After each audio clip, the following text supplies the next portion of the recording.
नमस्कार, आप देख रहे हैं सिटी सेंटर शो। मुंबई से मैं हूं पूजा भारद्वाज और आज का भी शो हम शाहरुख खान के बंगले मन्नत के बाहर से लेकर हाजिर हैं। सबसे पहले आपको मन्नत की तस्वीरें दिखा दें। आप देखें किस तरह से यहां पर उत्सव की तैयारी चल रही है। आर्यन की रिहाई से एक रात पहले आप देखें यहां पर लाइट्स लगनी शुरू हो चुकी हैं। छत के ऊपर आज शाम से ही लाइट लगाई जा रही थी और नीचे आप जितने फ्लोर्स देख रहे हैं धीरे धीरे करके जो स्टाफ हैं वो काम करना आज से शुरू कर चुके हैं। तो शाम से यहाँ इसको सजाने की तैयारी शुरू हुई है। अब ये तस्वीरें देखिए यहाँ पर किस तरह से बैरिकेड्स आज लगाए गए थे।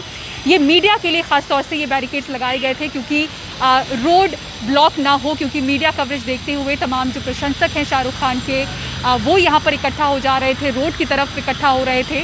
इसीलिए बैरिकेड्स मीडिया के लिए लगा दिए गए और जो तमाम प्रशंसक थे वो यहाँ पर जो खड़े थे उनको यहाँ से हटाकर दूर की तरफ कर दिया गया था। आप देखें यहाँ पर मीडिया के वैन हो या फिर पुलिस की वैन हो वो इस वक्त भी मौजूद है। तमाम गाड़ियाँ आज पुलिस की यहाँ पर पेट्रोलिंग करती रही और पुलिस की भारी मौजूदगी थी क्योंकि आज लगभग तय लग रहा था कि आर्यन खान आर्थर रोड जेल से रिहा हो जाएंगे। जिस तरह से बॉम्बे हाई कोर्ट से जो बेल का डिटेल ऑर्डर है वो पहुंचा था सेशंस कोर्ट की एनडीपीएस अदालत और वहां से रिलीज़ ऑर्डर तैयार करने की जो पूरी प्रक्रिया थी वो बहुत तेज़ी से आगे बढ़ रही थी और लग रहा था कि समय पर जो रिलीज़ ऑर्डर है वो आर्थर रोड जेल पहुंच जाएगा और आज ही आर्यन खान की रिहाई हो जाएगी, लेकिन ऐसा नहीं हो पाया। समय पर आर्थर रोड जेल के बाहर जो वो बक्सा होता है जो 5:30 बजे आखिरी बार खुलता है वहाँ तक रिलीज़ ऑर्डर नहीं पहुँच पाया और इस वजह से आज आर्यन खान की रिहाई नहीं हो पाई है। लेकिन कल होगी और कल किस वक्त होगी ये भी कहना फ़िलहाल मुश्किल है, लेकिन माना जा रहा है कि सुबह 10 बजे के बाद कभी भी रिहाई हो सकती है। तो आज का पूरा घटनाक्रम कैसा रहा, क्यों आखिर समय पर रिहाई नहीं हो पाई आर्यन खान की और बेल की कंडीशंस क्या हैं, ये पूरी जानकारी आपको हम दिखाते हैं सिटी सेंटर शो में इस रिपोर्ट के जरिए। आर्थर रोड जेल के बाहर लगे इस बक्से में समय पर आर्यन खान का रिलीज ऑर्डर नहीं पहुंचा। नतीजा एक और रात इन्हें जेल में काटनी है। शाम 5:30 बजे तक bail order copy NDPS court से आर्थर रोड जेल नहीं पहुंच पाने के कारण जमानत मिलने के बावजूद आर्यन खान को एक और रात जेल में बिताना पड़ रहा है। जो बक्सा है वो 4 बार खुलता है, सुबह 5:30 बजे, सुबह 10:30 बजे, दोपहर को 3:30 बजे और शाम को 5 बजे। शाहरुख की करीबी दोस्त अभिनेत्री जूही चावला आर्यन के 1 लाख रुपए का बॉन्ड भरकर जमानती बनी। वकीलों ने सारी औपचारिकताओं को पूरा किया। अच्छा, बस आर्यन घर आ जाएगा, इसकी खुशी है and I think it's a big relief for everybody. लेकिन आज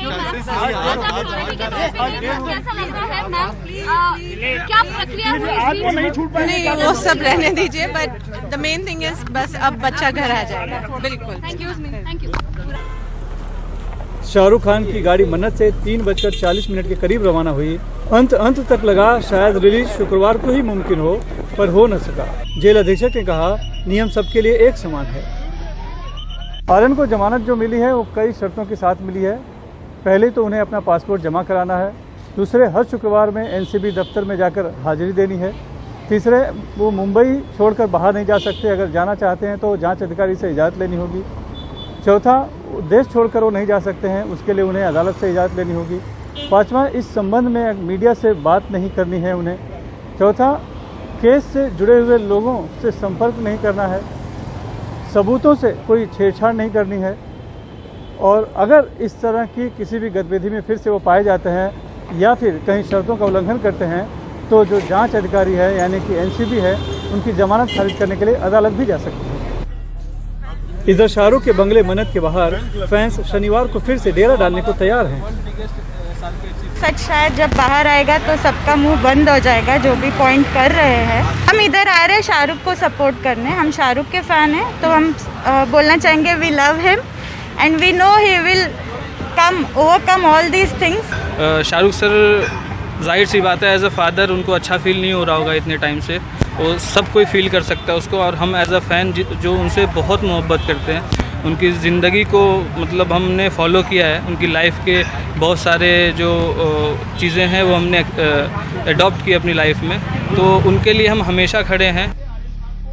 मन्नत में फिलहाल उत्सव की तैयारी है।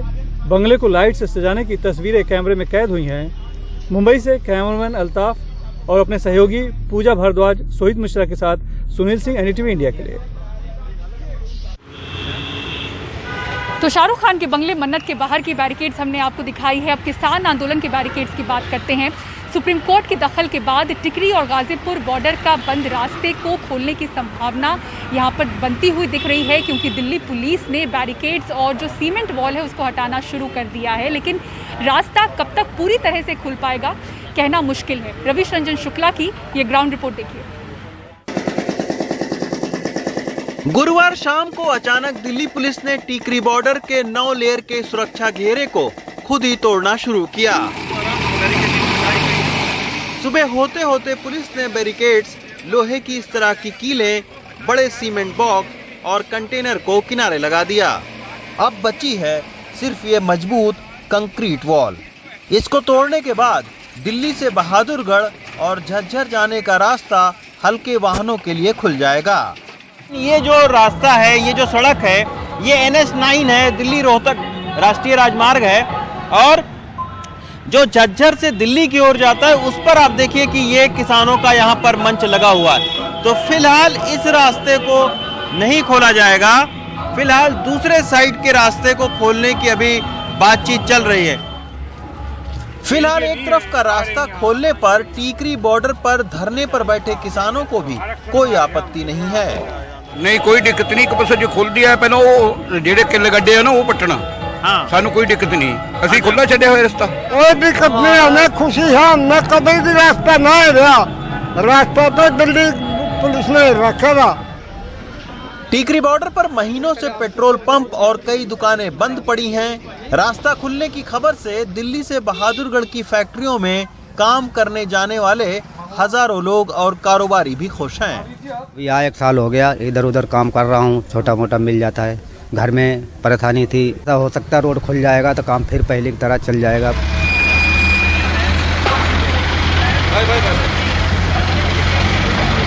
पिछले दिनों सुप्रीम कोर्ट में हुई सुनवाई के बाद गाजीपुर बॉर्डर पर धरने पर बैठे किसानों ने गाजियाबाद से दिल्ली जाने वाली सड़क पर से अपना सामान हटाया और ये संदेश देने की कोशिश की कि ये रास्ता उन्होंने बंद नहीं किया, बल्कि पुलिस की बैरिकेटिंग की वजह से ये रास्ता बंद है।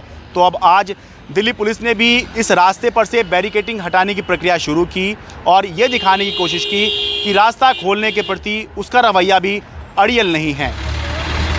गाजीपुर बॉर्डर पर गुरुवार सुबह से ही पुलिस ने सबसे पहले सीमेंट के वो ब्लॉक हटाने शुरू किए जो 26 जनवरी की घटना के बाद रास्ता बंद करने के लिए लगाए गए थे। वो कटीली तारें भी हटाई गईं जो शायद इसलिए लगाई गई होंगी कि किसान ऊपर से कहीं आ न जाएं। दिल्ली पुलिस का अब कहना है कि यह उनकी तरफ से पहल है। बहरहाल जो हमारी पहल है उसकी शुरुआत हमने की है। कुछ घंटे में हम इसको रिमूव करके और अपनी तैयारी के साथ वो जो हमारा पेशेवर तरीका है कि जब कभी भी अगर ऐसा सिचुएशन होता है तो उस हिसाब से हम हैंडल करेंगे। बाकी हम रिक्वेस्ट करेंगे, बातचीत चल रही है, हम बातचीत करेंगे और उनसे रिक्वेस्ट करेंगे कि जो रास्ता है जो लोगों को जो परेशानी हो रही है उस परेशानी से लेकिन गाजीपुर, टीकरी और सिंघू बॉर्डर के बंद रास्ते से परेशान सभी लोगों को राहत तभी मिलेगी जब सरकार बातचीत के रास्ते किसानों के लिए खोलकर कृषि कानून के मामले को सुलझाएगी। गाजीपुर बॉर्डर से शरद शर्मा के साथ रविश रंजन शुक्ला, NDTV इंडिया।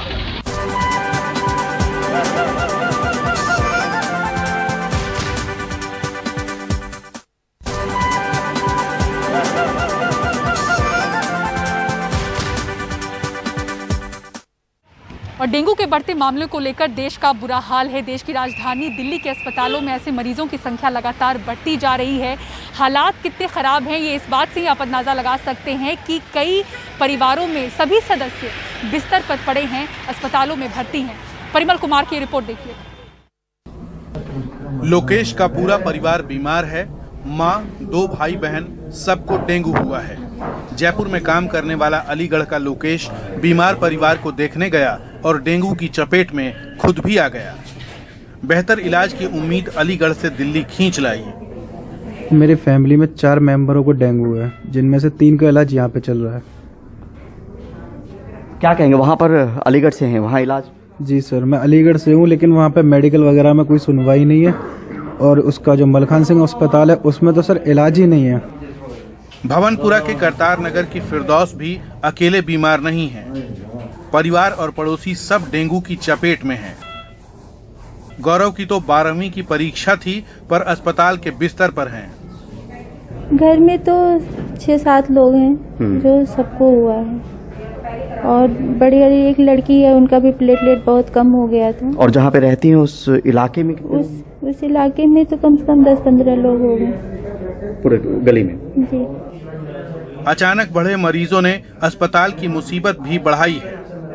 पूरा ये जो महीना अभी अक्टूबर का है, इसमें केसेस तो पहले दिन से ही बढ़े हुए आ रहे हैं, लेकिन राउंड 15 डेज से बहुत ज़्यादा पेशेंट्स हैं हमारे पास, around 80 to 100 patients per day जो सिर्फ फीवर के आ रहे हैं। उनमें से अगर हम कहें तो 40% तो निकल ही रहे हैं जो डेंगू पॉजिटिव आ रहे हैं। अस्पताल के बिस्तर पर ये मच्छरदानी घर में लगी होती तो छुटकी शायद बीमार नहीं होती। बड़े ही डेंगू की चपेट में नहीं है, छोटे बच्चे भी हैं। कुछ पेशेंट जो हैं वो आईसीयू में भी जा रहे हैं और सिक भी हो रहे हैं, और बच्चों के अंदर भी डेंगू आ रहा है। बहुत छोटे बच्चे जो 6 महीने से छोटे हैं उनके अंदर तो नहीं है, लेकिन डेफिनेटली बड़े बच्चों के अंदर काफ़ी डेंगू का प्रकोप है इस वक्त। हॉस्पिटल इंफ्रास्ट्रक्चर के ऊपर डेफिनेटली बोझ है, ना केवल हॉस्पिटल इंफ्रास्ट्रक्चर के ऊपर बोझ है, ब्लड बैंक्स के ऊपर भी बोझ है, प्लेटलेट्स की रिक्वायरमेंट भी बढ़ी है, और आईसीयू में भी एडमिशन्स जो हैं वो बढ़ी हैं। हालात खराब हैं और खतरा टला नहीं है। नई दिल्ली से परिमल कुमार, एनडीटीवी इंडिया।